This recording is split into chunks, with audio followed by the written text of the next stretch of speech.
Hello मेरे प्यारे बच्चों, कैसे हो आप सभी लोग। उम्मीद करती हूँ कि जानदार शानदार तरीके से आप अपनी पढ़ाई को कर रहे होंगे। तो स्वागत है आप सभी का आपके अपने YouTube channel learn for ever में। तो आज के इस वीडियो में हम क्या पढ़ने वाले हैं, तो आज हम पढ़ेंगे मनुष्यों में पोषण के चरण। क्या पढ़ेंगे? जंतु या मनुष्यों में पोषण के चरण, क्योंकि भाई हम मनुष्य भी तो जंतुओं के अंदर ही आते हैं ना। तो हमारे अंदर कैसे चरण होते हैं पोषण के, उन सभी चीज़ों को हम लोग समझेंगे। ठीक है, इसकी पिछली वीडियो में हमने क्या समझा था? प्रकाश संश्लेषण समझा था। प्रकाश संश्लेषण क्यों? क्योंकि जो पोषण होता है वो दो टाइप का होता है, एक स्वपोषण और एक होता है परपोषण। परपोषण में क्या होता है कि कोई भी जीव जो होता है वो अपने भोजन के लिए किसी अन्य जीवों पर क्या होता है? निर्भर। लेकिन स्वपोषण में क्या होता है? वो जो जीव होगा वो अपना भोजन स्वयं बनाएगा। जिसमें एग्जाम्पल मैंने कहा था पौधे, तो पौधे अपना जो प्रोसेस है भोजन बनाने का वो किस तरीके से होता है, तो उनके लिए होती है प्रकाश संश्लेषण। तो मैंने आपको बताया कि प्रकाश संश्लेषण क्या होता है, उसकी मुख्य विशेषताएं भी बताई थी, है ना। सारी चीज़ें रिकॉल करते रहा करो, जो मैं बोलती जा रही हूँ बस आपको रिकॉल करते जाना है। ठीक है, तो प्रकाश संश्लेषण क्या होता है? अगर मैं कहूँ इसकी साधारण सी परिभाषा, तो पौधे द्वारा अपना भोजन स्वयं बनाने की क्रिया क्या होती है? प्रकाश संश्लेषण।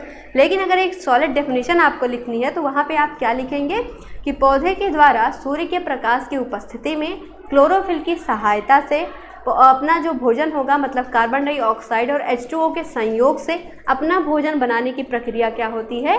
प्रकाश संश्लेषण। अब जो पौधे का भोजन होता है वो किस रूप में संचित होता है? ग्लूकोज के फॉर्म में। इसका सूत्र क्या होगा? C6H12O6।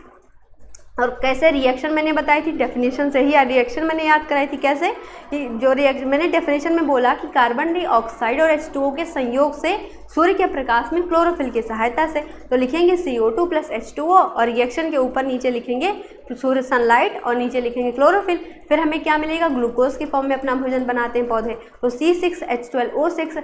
अब लेकिन जो पौधे अपना भोजन बनाते हैं ना, तो उसमें क्या होता है? वातावरण से वो कार्बन डाइऑक्साइड ले लेते हैं और वातावरण में क्या देते हैं? ऑक्सीजन।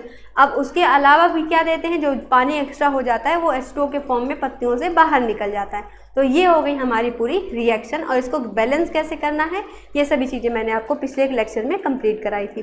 तो चलिए अब इसमें पढ़ते हैं जंतुओं में पोषण के चरण। ठीक है, अब देखो कि हर एक जंतुओं का अपना पोषण करने का तरीका अलग अलग होता है। जैसे कि हम मनुष्यों में क्या होता है? मनुष्यों में जो होता है वो भोजन हम लोग कैसे करते हैं? हाथों की सहायता से। कैसे? हाथों से खाना उठाते हैं और अपने क्या होते हैं? अपने मुख में डालते हैं। ठीक है, तो ये हम ऐसे हम अपना पोषण लेते हैं। लेकिन जो बच्चे जंतु होते हैं, जैसे कि मैं कहूँ यहाँ पे केचुआ जो होता है वो अपना जो पोषण करता है वो कैसे करता है? मांसल रचना होती है उसकी। कैसी होती है? मांसल रचना।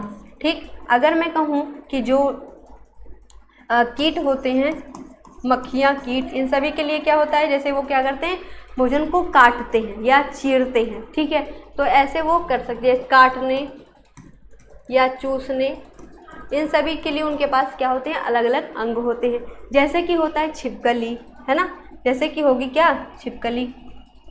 अब बहन वाली छिपकली मत समझ लेना तुम लोग कि मेरी बहन छिपकली है, हैं? छिपकली, तो छिपकली हो गया, सांप हो गया, मेंढक हो गया, इन सभी के अंदर क्या होता है? जीभ होती है। किससे? ये जीभ द्वारा अपना जो भोजन होगा वो लेते हैं। अरे भाई भोजन क्या दाल चावल थोड़ी, अब जैसे रखा है तो अपनी जीभ से उठा के उसको खाएंगे हम लोग, लेकिन जीभ से नहीं खाते। हम कैसे खाते हैं? हाथों से उठा के खाते हैं, है ना। तो ऐसे होता है। अब जैसे कि मैं कहूँ अमीबा, है ना। अमीबा तो इनमें कैसे होता है? फूटपाथ द्वारा। कैसे? फूटपादों द्वारा इनमें क्या होता है? भोजन या पोषण की क्रिया होती है। ठीक है, तो हर एक जंतु में अलग अलग तरीके होते हैं खाना खाने के। कुछ जीभ से खाते हैं, कुछ के पास डंक होता है, डंक जिसे बोलते हैं, वो उठा के उसको खाते हैं। जैसे कि आपने देखा होगा मच्छर, तो उनमें डंक बना होता है, वो ऐसे करके अपना जो हमारे शरीर से ब्लड होता है वो निकालते हैं। तो इस तरीके से अलग अलग जंतु के अलग अलग टाइप होते हैं। लेकिन हम अपना जो हम मनुष्य होते हैं वो अपना भोजन कैसे करते हैं, उनके क्या क्या चरण होते हैं, वो हमें अब जो है समझना है। ठीक है, तो सबसे पहले देखिए, याद रखिएगा कि हमारा जो सिस्टम होता है उसमें सबसे पहले क्या होता है? अंतर्ग्रहण। क्या होता है? अंतर्ग्रहण होता है।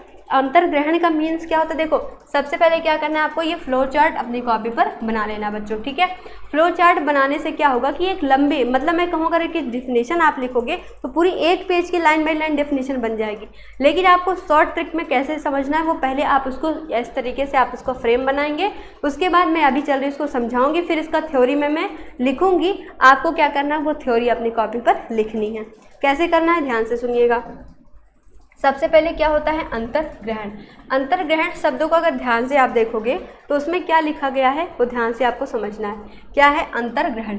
अंतर्ग्रहण का मतलब क्या होगा, अंतर या अंदर, और उसके बाद क्या होगा ग्रहण, यही तो इसका मीनिंग समझ में आ रहा है। तो क्या होता है, सबसे पहले हम अपना जो भोजन वो होता है वो अपने पेट में या मुख में अपने डालते हैं, ठीक है। तो अपने भोजन को अपने मुख के अंदर जो है डालने की क्रिया, यानी कि मुख के अंदर भोजन को ग्रहण करना ही क्या होता है अंतर्ग्रहण।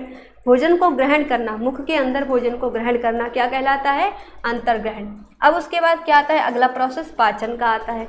तो क्या होता है, जो भोजन होता है ना वो जटिल होता है, तो उसको क्या होता है शरीर में जाने के बाद जैसे लार उसमें मिक्स हुई तो वो क्या होता है, हम क्या करते हैं दांतों से अपने उसको चबाते हैं, वो छोटे छोटे छोटे टुकड़ों में टूट जाता है। फिर अंदर जाने के बाद वो और महीन हो जाता है। तो क्या होगा कि भोजन को छोटे टुकड़ों में या सरल टुकड़ों में तोड़ना। कैसे, भोजन को सरल टुकड़ों में, सरल अवयव बोल सकते हो आप, सरल अवयव में तोड़ना, ठीक है।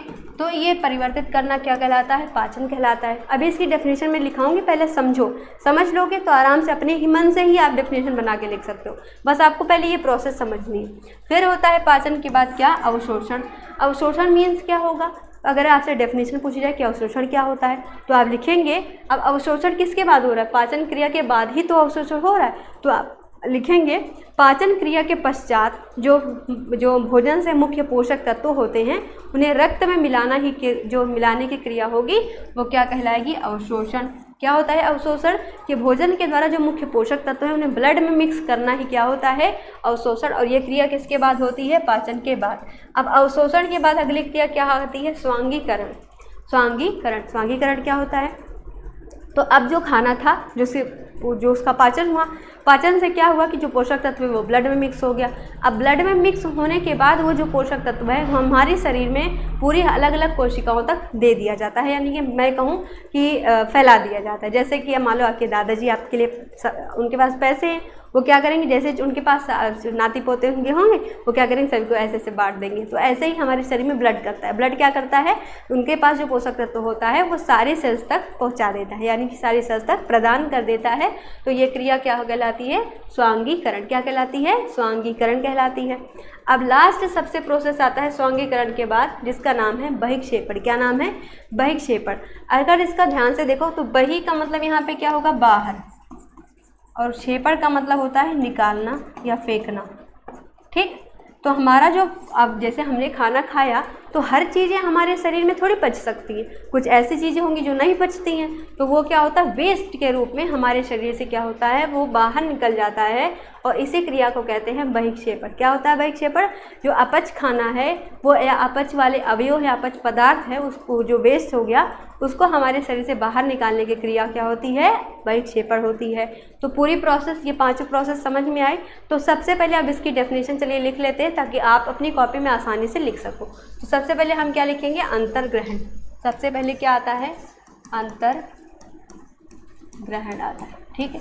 तो अंतर्ग्रहण क्या होता है, भोजन को शरीर में पहुंचाना, भोजन को मुख में डालना क्या कहलाता है, अंतर्ग्रहण। अंतर्ग्रहण कहलाता है, ठीक। अब अंतर्ग्रहण के बाद जो अगला प्रोसेस होता है उसे हम क्या कहते हैं, पाचन। क्या होता है, अंतर्ग्रहण के बाद पाचन होता है।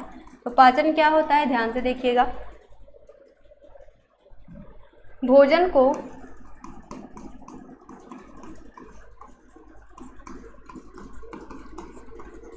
सरल अवयवों में तोड़ना पाचन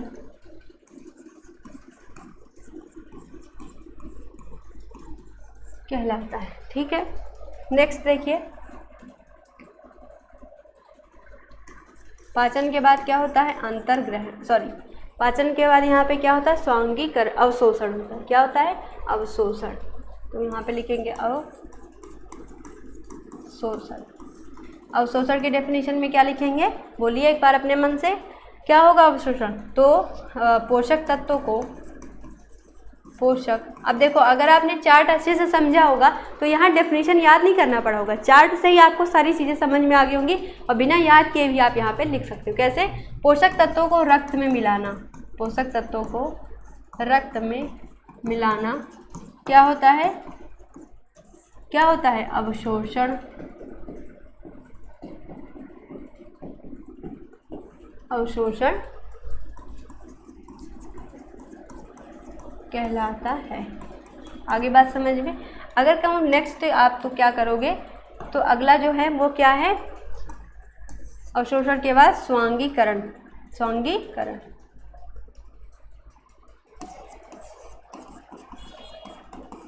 स्वांगीकरण, ठीक। स्वांगीकरण किसे कहते हैं? तो क्या होता है स्वांगीकरण? अब मैंने बताया कि जब पोषक तत्व ब्लड में मिक्स हो जाएगा तो ये क्या कहलाएगी? क्रिया अवशोषण। लेकिन अब यहाँ पे, ठीक है, तो अब स्वांगीकरण में क्या होता है? ये जो वही पोषक तत्व जो ब्लड में मिक्स हो उसको क्या, जैसे दादाजी हमारे हैं, ये मान लो दादाजी हैं, वो क्या कर रहे हैं? पोषक तत्वों को सारे शरीर में फैला दे रहे हैं, सारी कोशिकाओं तक, सेल्स तक पहुँचा दे रहे हैं। तो पोषक तत्वों को क्या लिखेंगे? पोषक तत्वों को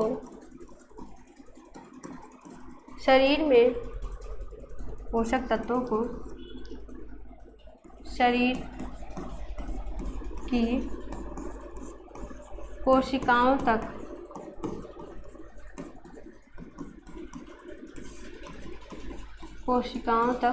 पहुंचाना क्या कहलाता है? स्वांगीकरण। क्या कहलाता है? स्वांगीकरण कहलाता है। आगे बात समझ में? अगला देखो, अगला क्या है? लास्ट वाला, वो है बहिक्षेपण। क्या होता है? बहिक्षेपण। बहिक्षेपण की डेफिनेशन क्या लिखेंगे? बताइए। हाँ, क्या होगा कि जो हमारा भोजन है, वो जो अपच भोजन है, उसे क्या करते हैं? शरीर से बाहर निकालना। तो अपच पदार्थों को, अपच पदार्थों को शरीर से बाहर निकालना क्या कहलाता है? बहिक्षेपण। बहिक्षेपण कहलाता है।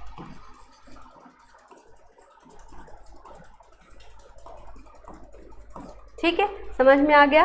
ओके, तो ये सारी डेफिनेशन अंतर्ग्रहण, पाचन, अवशोषण, स्वांगीकरण और बहिक्षेपण, तो ये चारों पांचों आप डेफिनेशन ऐसे याद कर लीजिएगा। सबसे पहले क्या बनाएंगे? आप फ्लो चार्ट बना लेंगे। उसके बाद फ्लो चार्ट में आप पहले अपने हाथ को रख रख के ऐसे पढ़िए। उसके बाद क्या करिए? डेफिनेशन को अपनी कॉपी पर आप लोग छाप लीजिए। ठीक है, अच्छा देखो, अब हमें आगे क्या पढ़ना है, तो ध्यान से देखिएगा। मनुष्यों में पोषण, मनुष्यों में पोषण। अब पोषण जो होता है बच्चों, वो हमारे यहाँ शरीर में जो है वो किस तरीके से होता है, या हम कहें कि हमारे यहाँ पे ऐसे कौन कौन से अंग होते हैं हमारी बॉडी में जिनसे हमारा जो पोषण क्रिया है वो कंप्लीट होता है। तो ये है हमारे पूरे मनुष्य का पाचन तंत्र। आप चाहे तो इसका स्क्रीनशॉट ले सकते हैं। बड़ी मेहनत से मैंने चित्र बनाया है आपके लिए, तो चित्र कैसा है बताइएगा। ठीक है, बहुत मेहनत से बनाया है मैंने। देखो क्या है? मनुष्य का पाचन तंत्र। क्या है? मनुष्य का पाचन तंत्र। तो ये जो मनुष्य का पाचन तंत्र है, इसमें क्या क्या आता है, मतलब भोजन कहाँ से कहाँ जाता है, ये सभी इस चित्र में आपको मैं समझा देती हूँ। सबसे पहले होता है मुख के अंदर क्या? जिह्वा। जिह्वा से क्या होता है? खाने में लार मिलाई जाती है। फिर ये जो है वो ग्रसिका के माध्यम से, ये जो ग्रसिका है इसके माध्यम से कहाँ जाता है? आमाशय में प्रवेश करता है। ग्रसिका क्या होती है कि ये जो ग्रसिका होती है ना, ये भोजन की नली होती है जो कि हमारी सांस नली के नीचे स्थित होती है। जैसे आगे है श्वास नली, जस्ट पीछे उसके ग्रसिका होती है। ठीक है, तो ये क्या हो गई? आमाशय तक हमारे खाने को पहुंचाएगी। तो आमाशय ये जो होता है इसका आकार कैसा होता है? जे आकार का होता है। ठीक है, अब इसकी डिटेल्स में अभी हम पढ़ेंगे, पहले इसको आप समझिए। समझ लेंगे तो डिटेल में पढ़ना आसान हो जाएगा ना, क्योंकि अगर आप ये चीज़ें समझ लेंगे बच्चों ना तो आपको थ्योरी लिखना बड़ा आसान हो जाएगा। समझेंगे नहीं तो थ्योरी लिखने में बड़ी कठिनाई होगी और वो याद करने में तो और ज़्यादा कठिनाई होगी। तो पहले आप इसको आराम से चित्र से समझिए। तो अब ये अगर पूछा जाए कि ये जो हमारा ये क्या है, यकृत, ये क्या है, हमारा यकृत है। अगर पूछा जाए यकृत कहाँ होता है तो ये देखो डायाफ्राम है, डायाफ्राम के जस्ट नीचे यकृत स्थित होता है। यकृत के अंदर यहाँ पे देखिए ये चीज़ क्या है, इसे हम कहते हैं क्या, पित्ताशय, जहाँ से क्या निकलता है, पित्त रस।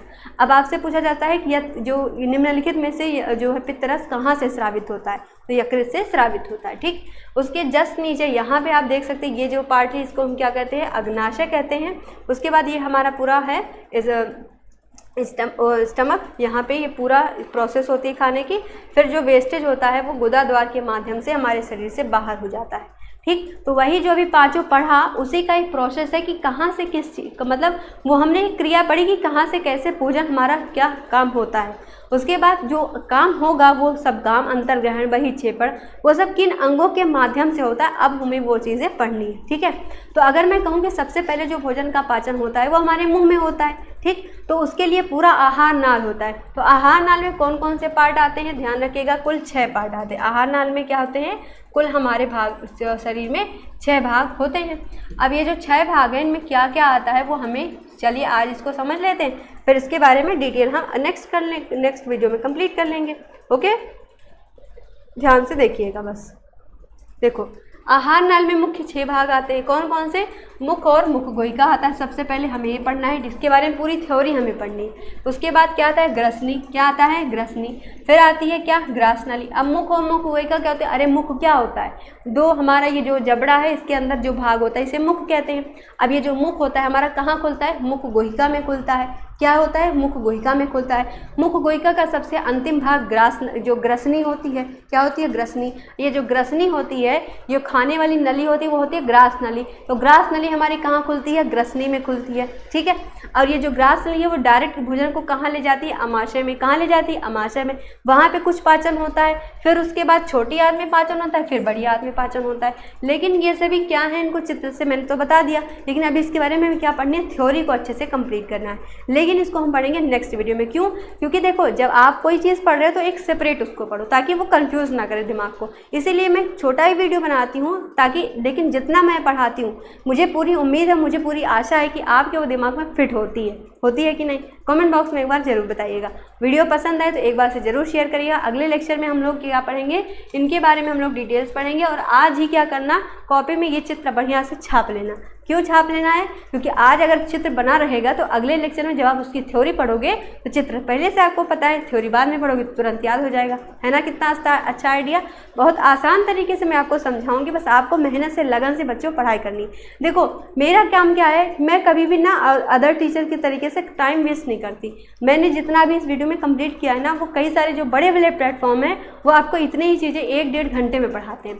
वो इधर उधर की बातें पता नहीं कितनी सारी करते हैं, लेकिन मेरा वो काम नहीं है। मेरा काम क्या है, सिर्फ टारगेटेड आपको केवल पढ़ाना, ताकि आप आधे घंटे के अंदर अपनी सारी चीज़ों को कंप्लीट कर लो। और ये भी याद रखो कि जितना मैंने पढ़ाया है इस आधे घंटे जब वो लिखने बैठोगे तो वही ले जाता है, बहुत सारा घंटा टाइम ले जाता है। लेकिन अगर समझ के लिखोगे तो कम टाइम लगेगा। तो अच्छा लगे तो ज़रूर शेयर करिएगा और चैनल को सब्सक्राइब कर लीजिएगा। मिलते हैं अगले वीडियो में, इसको थ्योरी को हम उसमें कंप्लीट करेंगे। वीडियो अच्छा लगे तो लाइक ज़रूर करिएगा। Thank you.